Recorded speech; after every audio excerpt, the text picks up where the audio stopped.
Hey everyone, it's Jason and this is your midweek cruise news update. And a simple mistake has cost a cruise passenger thousands of dollars, and you need to make sure it doesn't happen to you. Also, be aware, there's a possible scam going around the internet for a popular Alaskan cruise port. And what would you do if this happened in your cruise cabin? So cruise story number one, and I need your opinion, what would you do if this happened to you? So there is a couple, they're on the Carnival Paradise, and they had a pipe bust in their cabin, and they had 3 inches of water. Now, one of the passengers was out of the cabin, and they got a phone call from their fiance saying, you need to get back to this cabin right now. She tried to go and get back, and she couldn't do it. They were stopped by some of the employees. She's like, hey, this is my cabin. They would not allow her in her cabin, even though her fiance was currently in the cabin. They FaceTime each other. There's 3 inches of water. They had ruined electronics and clothing. She said that there was multiple engineers, hospitality people, and she said even the captain stopped by. So it could be a big issue. Now, here's the interesting thing. They went down to guest services. Obviously, their cabin is completely wet. They're trying to dry it out. And guest services told them, we don't have another cabin to give you. Now, this is an issue for me because cruise lines need to be more prepared for things like this that happen. We saw a couple months ago, this happened on another Carnival ship, and someone said their $6,000 suite was wet all week. Now, it just doesn't happen on Carnival ships. We just got off the Wonder of the Seas, and I was getting a little nervous because in the hallway, there was a little smell in the hallway, and I saw air blowers, and I saw a lot of engineers through there. And I was like, what's going on? And they're like, oh, nothing, we have it handled.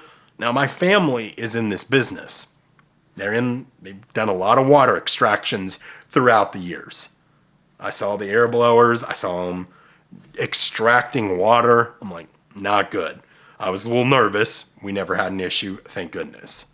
So it does happen on all ships. But why would you not hold back a couple cabins, 2-3 cabins, just in case something happens? And they could be an inside cabin, right? No big deal. If something happens, hey, we can work something out. Yeah, I had a balcony, but put me in an inside cabin for, 24 to 48 hours, allowing me to get away from that noise. Now, they're not sure what to do. They're asking, hey, what do you think I should do? And there's all kinds of responses. One I thought was interesting. They said, make sure to handle this on the ship. Be reasonable, but you need to have possibly some refunds.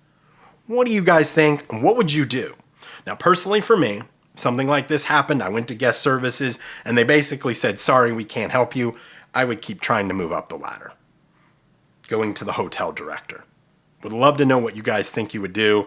I think, like I said, I would just keep moving up the ladder until I got it resolved. Another person said they would bring their blankets and sleep in the lobby on the couches until they resolved it.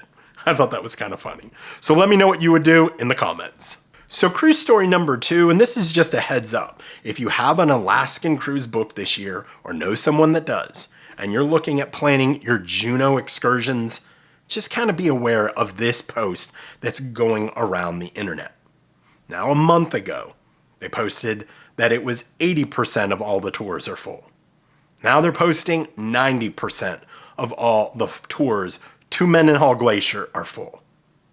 I don't know where they're getting their numbers because I personally, when I saw it about a month ago, I freaked out. I hadn't booked my Mendenhall or Juneau excursion yet. And I went on Juneau Tours. That's who I chose. I'm not obviously sponsored by them at all or not, but they have great ratings. So I went to them and I looked at every day. May, June, July, August, September.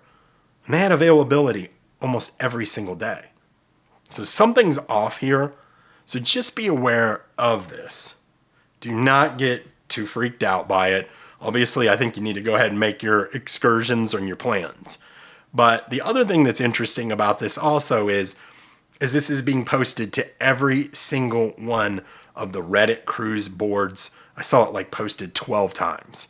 I've seen it on our Facebook roll call for Alaska, and they actually removed it. I've seen it on Cruise Critic. So they're trying to create maybe this fear of missing out little FOMO there about, hey, you need to go ahead and book these tours. Something just doesn't seem right there, so just be aware of that. Also, one thing I will say is the blue bus that was out there that a lot of people took, that was $45, that you could go to Mendenhall Glacier and you could take your leisurely time coming and going. Those are gone. M&M Tours bought the blue bus. So they have them, but now they're $80. No longer $45. I think it's a really disappointing thing. And the other thing that I think is interesting about this kind of warning that's out there is basically warning people not to take public transportation. So it feels like, this is just my feeling here, this is a tour company trying to push their tours. Don't know who it is, but it does feel a little sketchy, if you could say. Because they're saying, oh, you may run into bears. And you have to walk a mile and a half to Mendenhall Glacier, to the visitor center.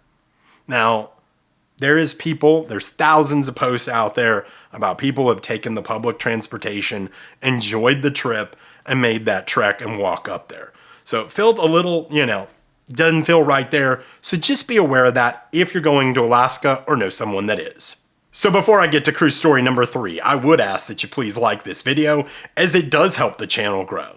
Also, consider subscribing, as we're on the path to hit 100,000 subscribers by the time we go to Alaska at the end of August. If you could help me with that, I would greatly appreciate it. So cruise story number 3, a simple mistake cost this first-time cruiser thousands of dollars. So this cruise passenger got back from their cruise and they received a cell phone bill for almost $3,000 because they did not put their phone in airplane mode. Now, what they tried to explain they saw the $10 charge every single day, and they thought, well, that's not bad. I'll just use my phone. Well, it's a $10 charge for access, but then you're on international roaming. So every bit of data you're using, every phone call, every text you're sending, money's just racking up and racking up. Do not listen to the advice that you can buy that $10 a day plan. Now, what you can do is that in the ports many times. So you can call your cell phone provider, say, hey, can I do this? And many times, like St. Thomas and San Juan, Puerto Rico, are included in your plans. And Cozumel could be, and other ports are only $10, and you can get like up to 100 minutes in that port. So those are some things you just want to be aware of. Do not listen to the advice that it's only $10 a day. Because if it was $10 a day access and you could use it unlimited, do you really think the cruise lines would allow that and be charging, $120 or $20 to $30 a day for Wi-Fi access? Absolutely not. They wouldn't allow it. Do you buy the Wi-Fi package when you cruise? Let me know in the comments. I appreciate you guys watching. Thank you so much for the support. And until I talk to you next time, happy cruising.